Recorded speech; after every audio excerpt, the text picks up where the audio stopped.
Ladriga. And joining us from Capitol Hill, member of the Foreign Relations Committee, Senator Chris Coons of Delaware. Senator, always good to see you. Thanks for being with us this morning. You met with Rex Tillerson, the nominee to be the next Secretary of State. You met with him yesterday. What were some of the concerns you expressed to him with regard to the relationship between ExxonMobil, the company he runs, and Russia? Well, my first question for him, and we spent a fair amount of time on it, was how he views Putin, how he views Vladimir Putin's Russia, and what his view is of NATO, of Russia's aggression in Ukraine, of Russia's responsibility for the massacres in Aleppo. And it's a conversation that I intend to continue in the public confirmation hearings that we will likely have next week, because I think the American people deserve an answer to these tough questions. My concerns really are primarily about President-elect Trump and his very disturbing, even alarming tweets suggesting that he trusts Julian Assange more than the American intelligence community, and that he doesn't take seriously the threats to democracy presented by Vladimir Putin's attack on our last election. Senator Coons, what did Rex Tillerson tell you about his relationship with Vladimir Putin when you asked? Well, he suggested that it was just a business relationship, that while he enjoyed his time in Russia, and he and his wife had a good experience when they lived and worked in Russia, that he understands the difference between being the CEO of the world's largest oil company and the role of Secretary of State. That's a question I intend to continue pressing him on, because fighting for America's values is a very different thing than fighting for shareholder value. Senator Ladriga here. In your conversation with Rex Tillerson, aside from his relationship as an oil executive with Vladimir Putin, what else did he express to you that he knew about Russia, whether it's their history on human rights relations, whether it's their foreign policy views, whether it's internal dynamics within the country, from economic to geopolitical? Well, a core concern for me was his view of sanctions, because he's been critical of sanctions very sharply. And we talked at some length about whether he was willing to embrace the use of sanctions if they are strong, if they're multilateral, if they're enforced effectively for the advancement of human rights and American interests. He was generally positive in his response on that. He was generally positive in his response on the importance of NATO.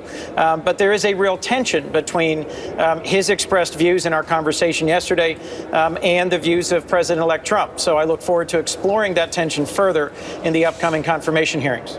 Senator, what traits did he exhibit that made you more or less comfortable with him as a potential Secretary of State? Well, he's fairly measured. He's fairly level-headed. He answers questions directly. And I did say to him that I'm gravely concerned that we have a president-elect who is conducting both domestic policy and foreign policy by tweet. As you just said a few moments ago, President-elect Trump is ridiculing the minority leader of the Senate, Chuck Schumer, and trying to lay the groundwork for his fight on repealing Obamacare with a series of tweets.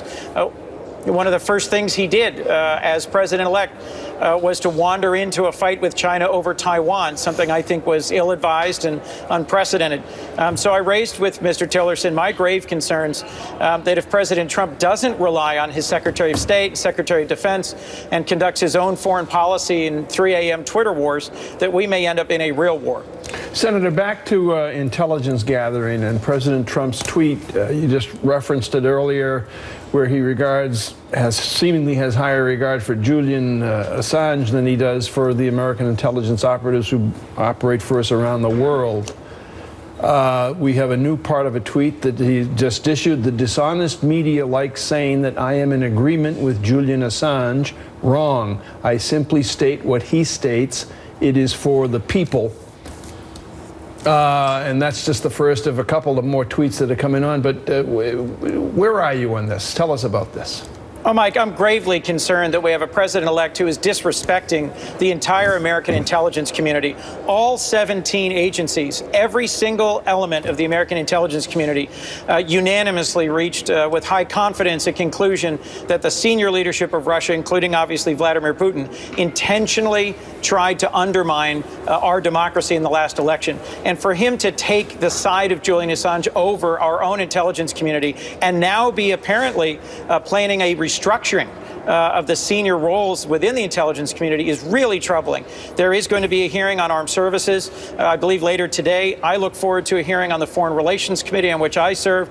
And I think we need to be standing up in a bipartisan way and taking on this challenge of how we make America safe and strong against cyber attacks, not just by Russia, but by our adversaries around the world. And this is a very troubling tendency by Mr. Trump to take the side of any source that feeds into his predisposition, in this case, his predisposition to think that Trump is a great leader, rather than hearing the bipartisan concerns about the aggression of Putin's Russia. Did Rex Tillerson express any of the skepticism of intel agencies on the question of Russia that we've heard from Donald Trump? In other words, does he line up with the intelligence agencies on the question of Russian meddling in the election, or with Donald Trump? I think that's a question we're going to have to let him answer in a public hearing. I didn't get as clear and satisfying an answer on that as I wanted in our meeting yesterday. It was generally a constructive meeting, but there's a number of issues where I really disagree with him. Obviously, I'm a Democrat, he's a Republican, and we have different views on a wide range of issues, from climate change to my view of Vladimir Putin's Russia and its aggression towards the United States. But that's the whole point of a confirmation process. And so I'm concerned that we not have rushed or brief hearings, and that these hearings, which are very important for setting the groundwork for the foreign policy of President-elect Trump's administration, that they not be done at the same time that we're all running back and forth to the floor to conduct votes. All right, Senator Chris Coons of Delaware, appreciate a little window into your meeting yesterday with Rex Tillerson. Thanks so much.